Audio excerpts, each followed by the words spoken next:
Mari kita bersatu dalam doa. Bapa Surgawi, kembali kami bersyukur kepadamu untuk hari-hari kami yang sudah Tuhan pimpin dan Tuhan sertai.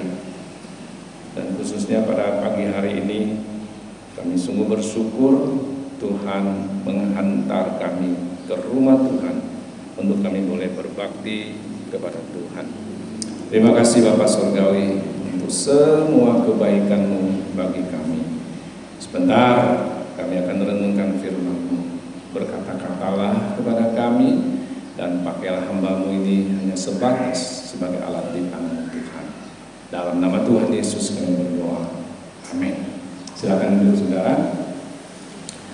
Selamat pagi saudara yang saya kasih dalam Tuhan. Puji Tuhan ya, dari hari ke hari Tuhan terus memimpin kita dan kita boleh ada lagi hari ini. Saudara, pagi hari ini kalau kita sesuai dengan durasi kita, ini kita mesti agak kebutuhan sedikit karena ada perjamuan dan lain-lain, tentu akan sangat membutuhkan waktu yang banyak. Kita langsung saja, kita buka kitab kita lihat Mazmur pasal yang keempat.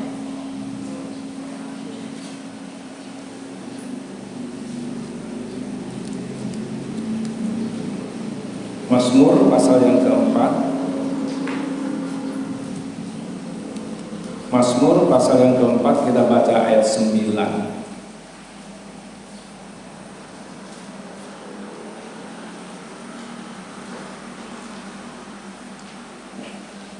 Sudah ketemu? Ya, kita baca sama-sama ya. 3, 4. Dengan tentram aku mau membaringkan diri, lalu segera tidur. Sebab hanya Engkaulah ya Tuhan yang membiarkan aku diam dengan aman. Ya. Satu ayat firman Tuhan yang luar biasa. Sungguh Tuhan sangat mengasihi kita. Sudah tidurnya sekarang malam? Itu luar biasa ya. Firman Tuhan berkata,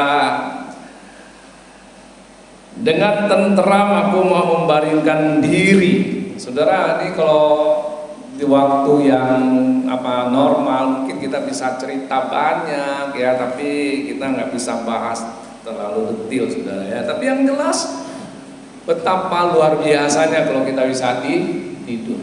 Pernah ngalamin tidak bisa tidur? Bolak-balik badan, waduh saudara ya. Apalagi kalau kita yang sudah punya pasangan misalnya kan ya. Kalau lihat pasangan kita tidur nyenyak banget, kita nggak bisa, aduh susahnya ya. Mau bangunkan dia nggak tega gitu kan ya. Akhirnya kita sendirian bolak-balik nggak bisa tidur. Wah, susah sekali. Nah, kita mau renungkan rahasia ketentraman hidup. Sepertinya hari-hari ini menjadi sulit sekali ya kita dapatkan. Tetapi firman Tuhan berkata kepada kita Tuhan memberi kepada kita ketentraman hidup. Saudara-saudara yang saya kasih, sekali lagi kita patut bersyukur kepada Allah yang telah memberikan kepada kita hari ini ya. Dan sungguh kita boleh ada sebagaimana kita ada adalah anugerah Tuhan bagi kita. Sekali lagi, kita semua sudah tidur nyenyak sepanjang malam dan kita boleh ada di rumah Tuhan di saat pagi hari ini. Kita semua bersyukur kepada Tuhan. Kita mau bersyukur kepada Tuhan seperti pemazmur yang telah mengangkat ayat dari ayat 9 ini bagi kita semua. Luar biasa ya. Sekali lagi, dengan tentram aku mau membaringkan diri dan segera tidur.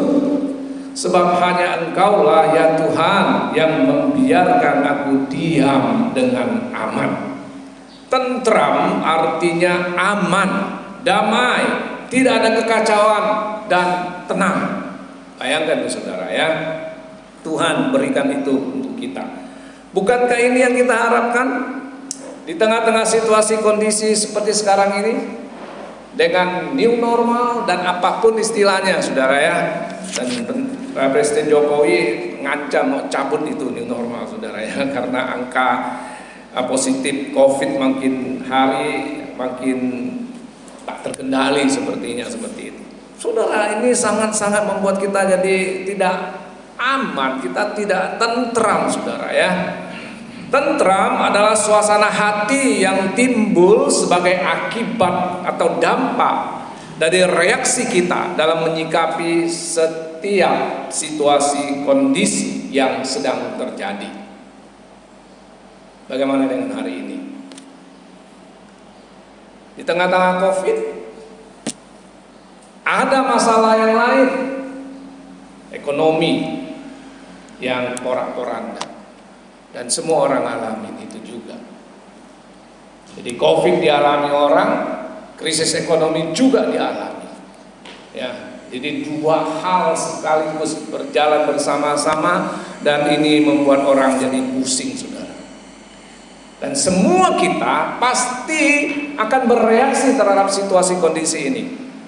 Dan bagaimana reaksi kita itu akan menentukan suasana hati kita. Kita bisa tentram atau tidak.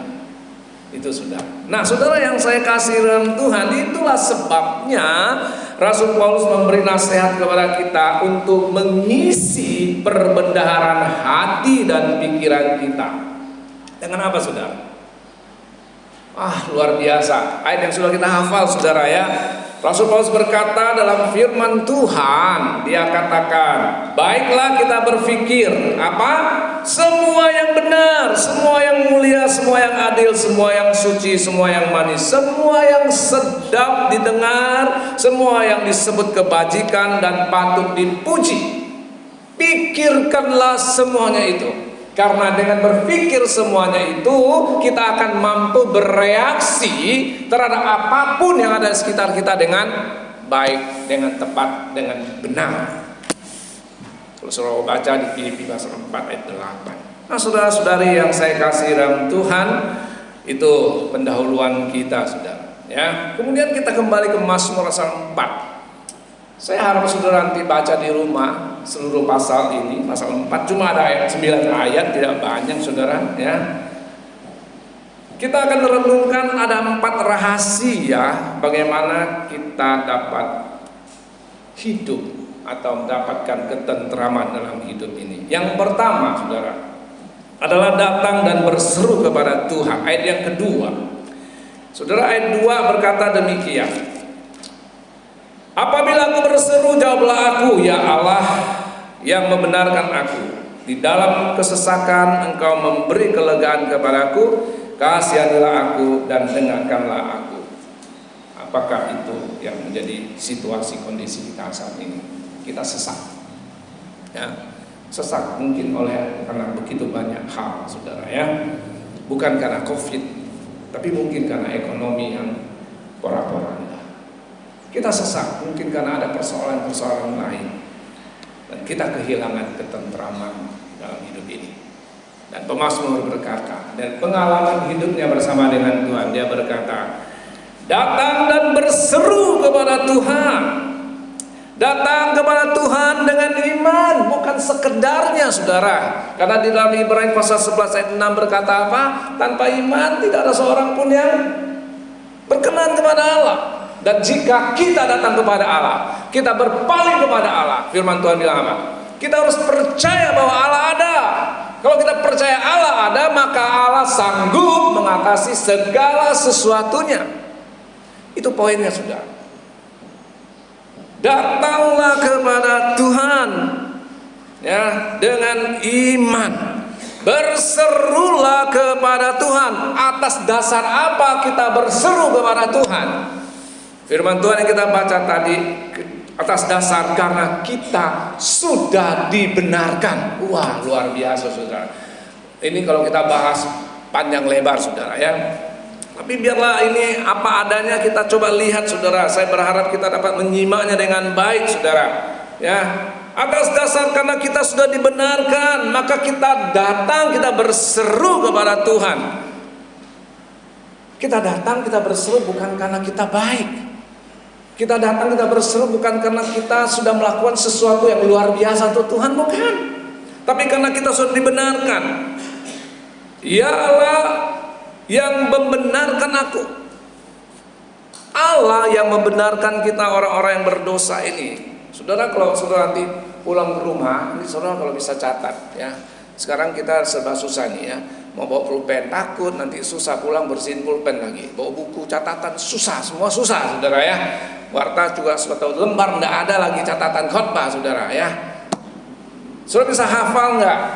Untuk saudara bisa pulang baca lagi saudara. Di dalam Roma pasal yang kelima ayat 1 sampai 5 saudara. Di situ dikatakan karena iman orang dibenarkan.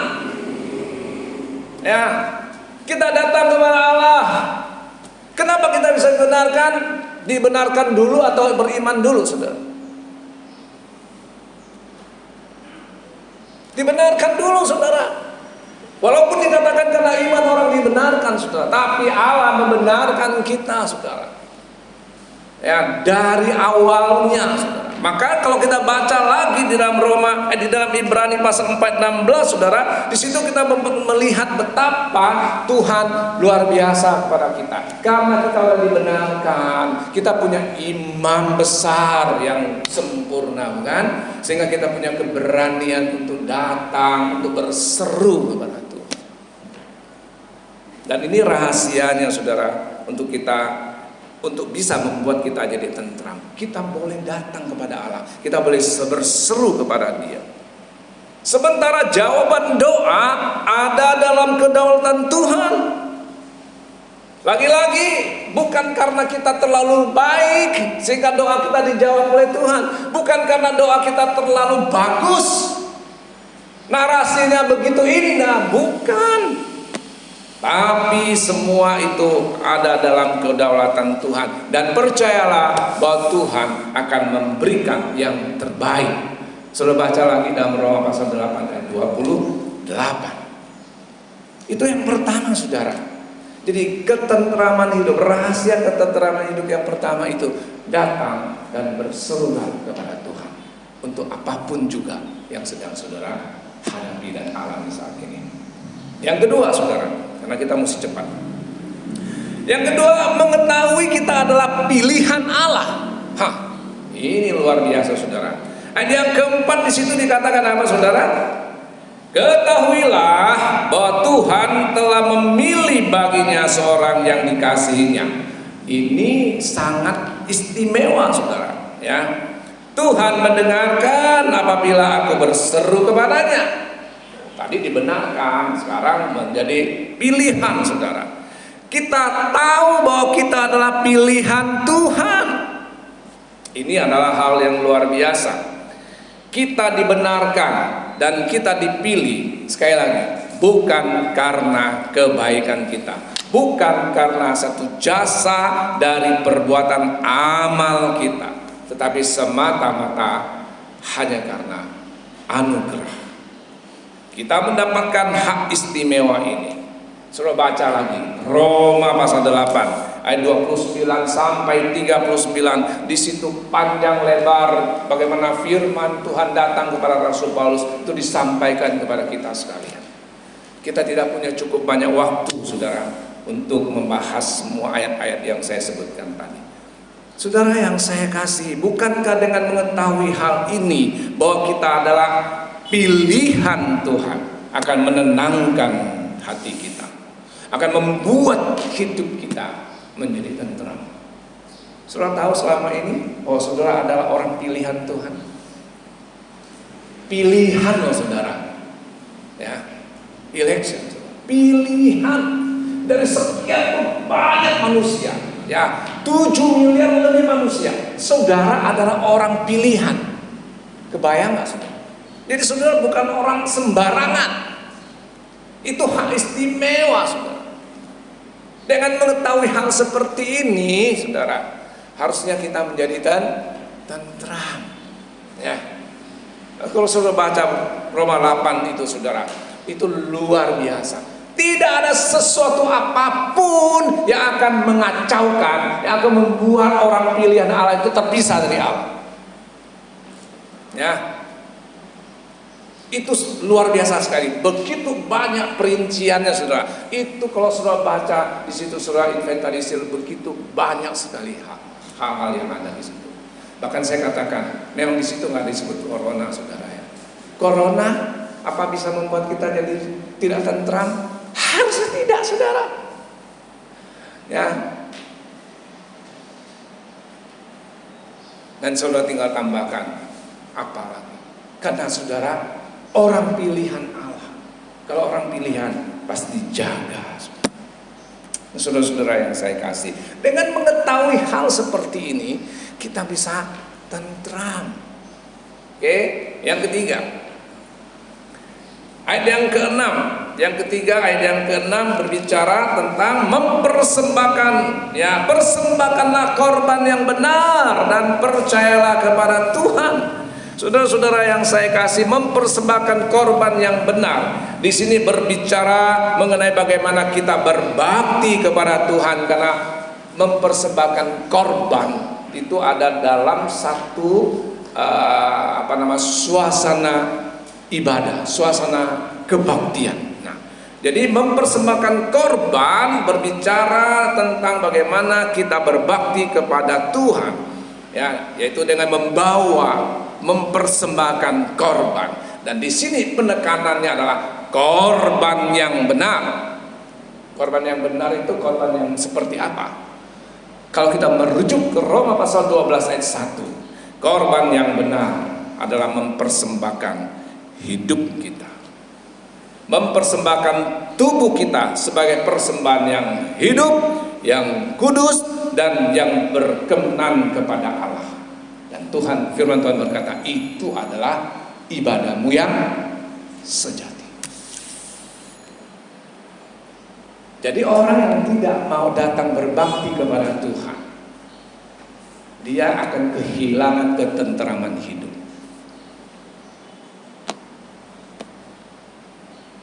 Saudara yang saya kasih dalam Tuhan, lebih jauh dari sini, saudara, berbakti kepada Tuhan itu merupakan suatu ungkapan syukur kita kepada Allah. Jadi mempersembahkan korban yang benar, yaitu itu merupakan ungkapan rasa syukur kita kepada Tuhan. Apa implementasinya dari kita bersyukur kepada Tuhan? Salah satunya adalah melayani Tuhan. Jadi waktu kita datang berbakti kepada Tuhan, itu tanpa kita sadari kita melayani Dia. Saudara yang saya kasih dalam Tuhan, dalam pemahaman saya sering kali berkata, boleh melayani Tuhan adalah sebuah kehormatan. Jangan lagi kita sampai tahap apa? Itu adalah kewajiban, itu adalah tanggung jawab. Oh saudara, itu terlalu rendah, saudara. Kita harus sampai pada satu pemahaman, boleh melayani Tuhan itu adalah satu kehormatan, karena hak istimewa sudah Tuhan berikan kepada kita sebagai orang pilihan.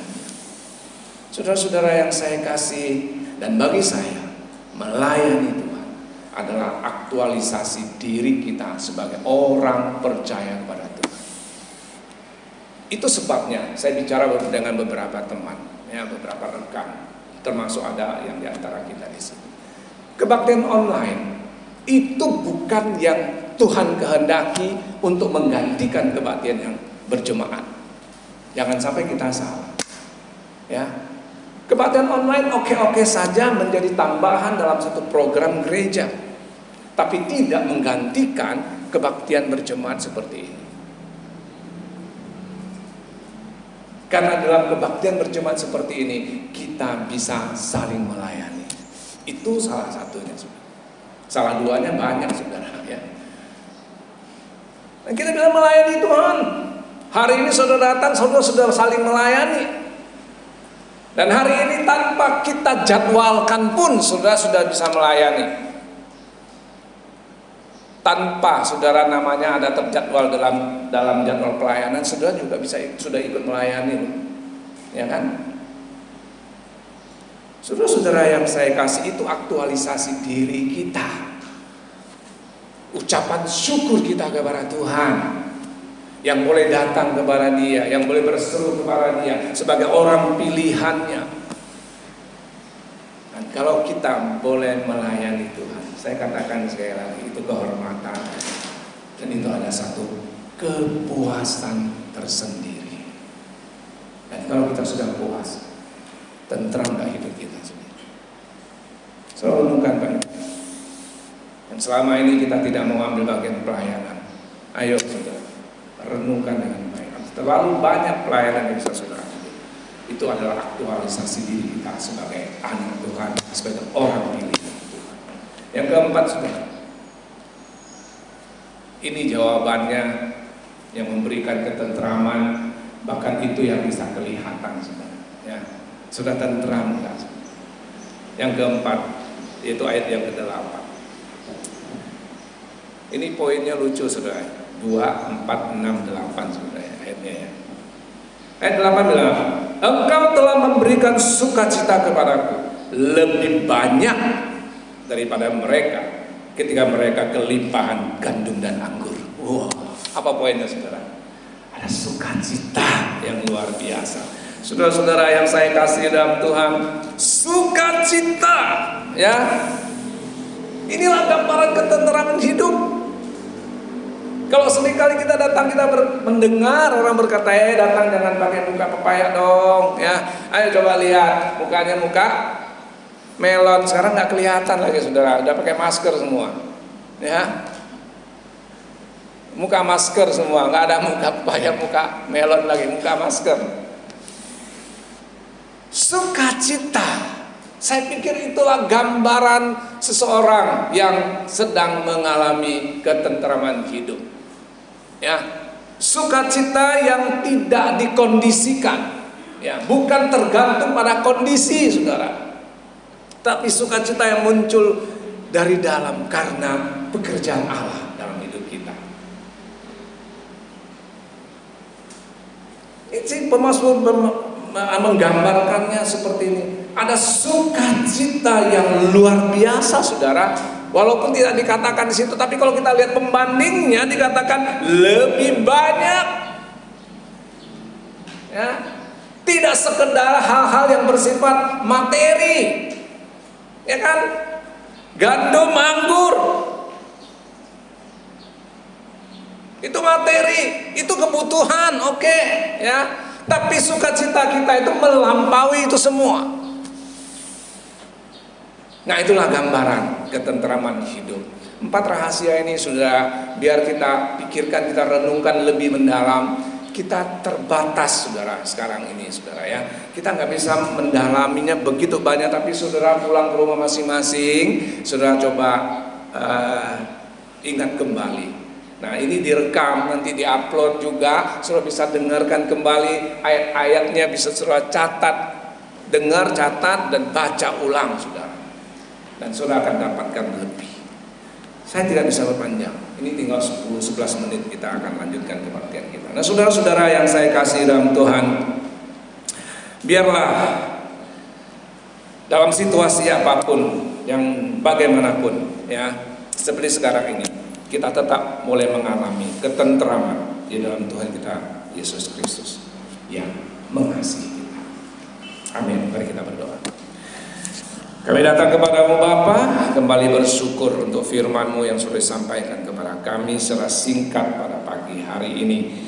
Roh Kudus terus memberitahukan kepada kami, menjelaskannya kepada masing-masing kami, sehingga kami dapat memahaminya, dan lebih daripada itu kami dapat melakukannya dalam kehidupan kami masing-masing. Dalam nama Tuhan Yesus yang punya firman, kami berdoa dan bersyukur. Amin.